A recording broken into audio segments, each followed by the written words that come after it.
Today we're going to go ahead and answer some questions that our viewers have been asking. Hi, I'm Heidi from Garden Crossing, sitting out here at the garden today at the store. We're located in Zeeland, Michigan. And if you're new to our channel, we'd love to have you subscribe. So we've got about 5 or 10 questions or so we're going to go through. Some questions that have come to us either through our Facebook channel or through our YouTube channel, or even various questions that happen when people come into the garden center. So let's go ahead and take a look at the first question. Heidi, I have a Fairytrail Fresco hydrangea, the cascading kind. It's blooming beautifully right now, but the stems, they're growing straight up instead of cascading. Should they be vertical? And is there anything I can do to obtain that trailing effect? Well, I guess the first question is going to be, how old is your plant? If it's a new plant, it probably at this point is just developing its structure. And it has to have those straight branches to gain enough strength then for the weight and the length of those arching type branches. So I would say the answer to that question is it will cascade. You just need to give it some time, let it get a little bit of age onto it. I'm going to also follow up the question on the cascading hydrangeas as far as their hardiness. So cascading hydrangeas are hardy down to zone 5. We are a zone 6A here in West Michigan. 3 years ago, I planted the Fairytrail Bride, the Fairytrail Green, and the Fairytrail White hydrangeas out in our garden. We are in the 3rd season right now, and what I can tell you is here in West Michigan, they're coming back from the base. So there's nothing, no green coming off of any of that old wood that was there. So we'll see. The 3rd season, I'll see if I get a bloom. I did not get a bloom the 1st or the 2nd season. So we'll see if the 3rd season is a charm. Why I'm mentioning this is because if you are a zone 5 or a zone 6, they're going to be a little bit probably tender in your area. Probably not going to get any growth off of that old wood. It's going to come from the base. Now, will the season be long enough for it to put on enough foliage to put on the flowers that we would expect to see in the cascading hydrangea? I'll be following up with that as we go out through the summer and let you know the progress of how those plants are doing.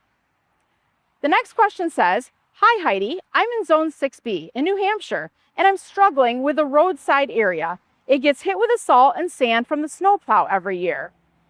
Morning shade, afternoon sun, grass, it just won't grow there for me. Can you recommend a ground cover that's tough enough to handle those conditions? So here are a few recommendations. If you're going to be planting into that area, I do recommend that you amend that soil. Add in a little compost or a little topsoil into your native earth just to kind of help richen up that area a little bit. So you're looking for ground covers. I would recommend stone crop, also known as sedum. Sedum comes in a lot of low-growing varieties, and once it's established, it should do well along the mailbox area that gets hit by that sand and by that salt. Some other plants that you could plant in that area would be Nepeta, Russian sage, Gaillardia. You could even put a creeping juniper there if your area around your mailbox is large enough for a shrub. Creeping thyme, that's another great, very low-growing option that you can plant for a mailbox garden. But I do recommend making sure you're keeping it watered during that 1st season while it's getting established. Heidi, I grow the Señorita Blanca Cleome. It's been a few years and I love it. But the problem is it splits open and it broke. This happened for me mid to late summer. What's the best way to support or trim it so that it doesn't happen again? I'm in zone 5 in Michigan. Well, so we actually have grown the Señorita Rosalita Cleome up in our waterfall garden for several years when we first started planting up these beautiful gardens here. We are in a very windy area. There's cornfields across from us and we got a ton of wind and they did beautifully. So let me give you some suggestions on what maybe you can do so that your Cleome will stay upright and not crack throughout the season. One recommendation would be planting it in mass. So if you plant 3 to 5 plants, what that will do is that will help support one, if you just got one plant, 3 to 5 plants will help support another. So just having some support there will create kind of a bigger chunk that you're trying to grow. And a bigger chunk or bigger mass of plants is going to be harder for the wind to really take over and split. So my first recommendation would be planting it in mass. Another recommendation is if you're having that breaking and cracking problem is putting some sort of structure in with your Cleome. Maybe you put a little trellis or a little obelisk or something that it can lean up against so that if it does get windy, it's got something that will hold it upright. That would be another suggestion. And my third suggestion is when it gets to be about 12 or 18 inches tall, you could give it a light trim. So the reason why you would be trimming is you're going to be removing maybe the flowers if they've started, but the reason for doing the trim would be to create more branching. So more branching on the plant will give it more structure. It'll have more that will help keep it supported, because if you just have, a couple singular stems going up, they're going to be a lot more susceptible to cracking, where if you've got a lot of branching, a lot of stems, it won't be as susceptible to cracking. And if you are fertilizing them, make sure you're looking at how much nitrogen is in your fertilizer. If you have fertilizer that's high in nitrogen, what that's going to do is that's just going to send that plant shooting up, and it's going to get really tall. You're better off with a little bit lower nitrogen that will help bulk that plant up so that it has more branching and is stronger to be able to hold up the blooms throughout the summer. That's a greite question.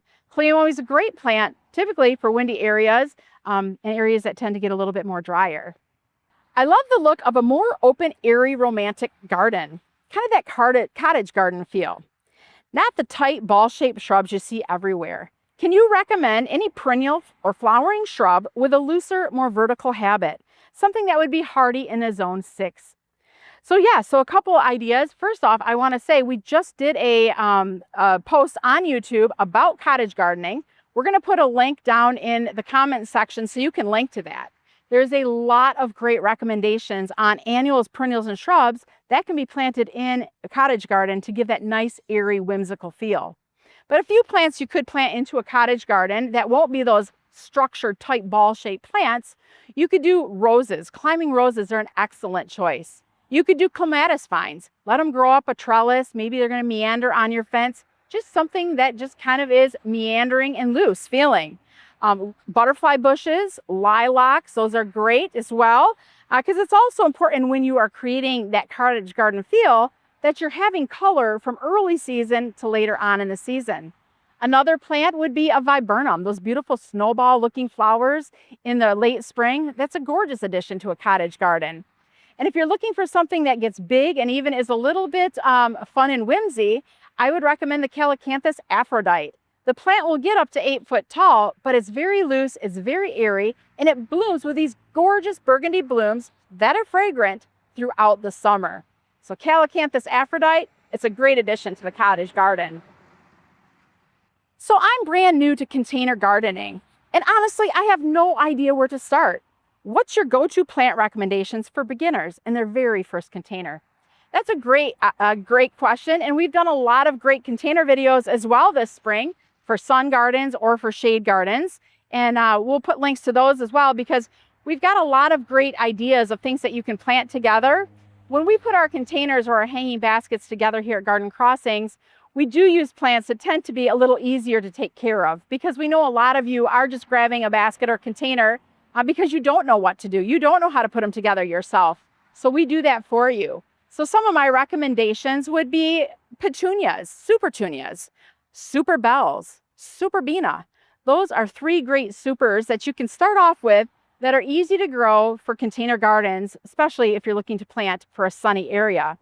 Also, as a new gardener, I think one very important tip that you want to know is you want to make sure that you are watering regularly.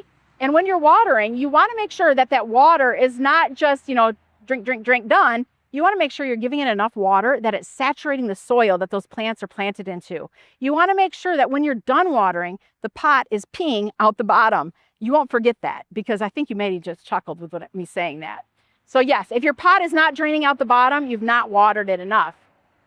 Fertilizing, we recommend fertilizing with your favorite water-soluble fertilizer. Ours is the proven winter water-soluble fertilizer at least once a week. So pick your day.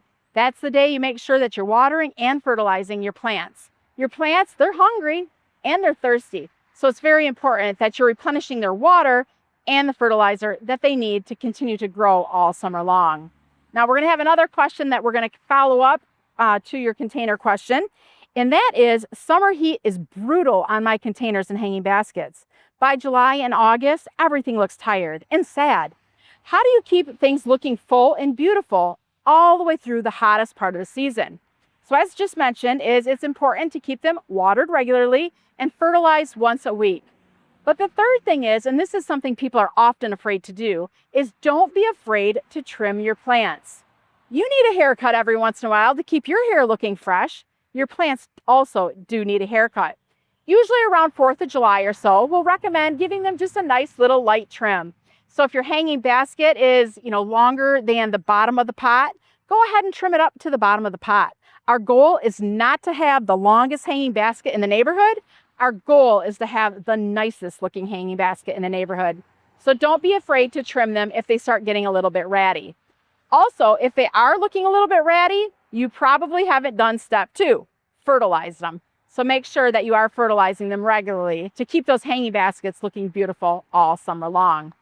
My hostas, they've been in the ground for years and they're getting really crowded. How do you divide them? And when is the best time of year to divide them without stressing the plants? That's a great question. And I think right now, for most of us, we are a little bit past the prime of dividing our hostas. So the ideal time of dividing your hostas is when they're just poking through the ground. When you start to see just the little tips of the hosta plant, that's a good time to go in there and dig them out, split them, usually take a nice sharp shovel or spade. You can divide them into 4 or however many you want to, depending on the size of your hosta, and then going ahead and replanting them into your garden. If you trim them now when they've already emerged from the ground, you can do it, but they're going to look pretty ugly for the rest of the season. But if this is a time that you have to do it, go ahead and do it. But just be warned that they're not going to look like the pretty hostas you're used to seeing. But next year, you'll be happy you did it because the job will be done and the hostas will be looking beautiful for your next season garden. And the last question is, what are your top picks for attracting butterflies and hummingbirds? Things that put double duty in because they look absolutely beautiful, but they're also attracting those fluttery friends into the garden. So some of my favorite plants for the hummingbirds would be, we're going to start off with annuals. I love salvia. Salvia is a great plant with tubular blooms. It comes in pinks and whites and reds and purples. A lot of various shades. It's a great thriller for your container combinations.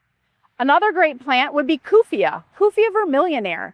That's another plant with tubular flowers that the hummingbirds just love. Lantana is another great variety, more of a mounding type variety that is drought tolerant.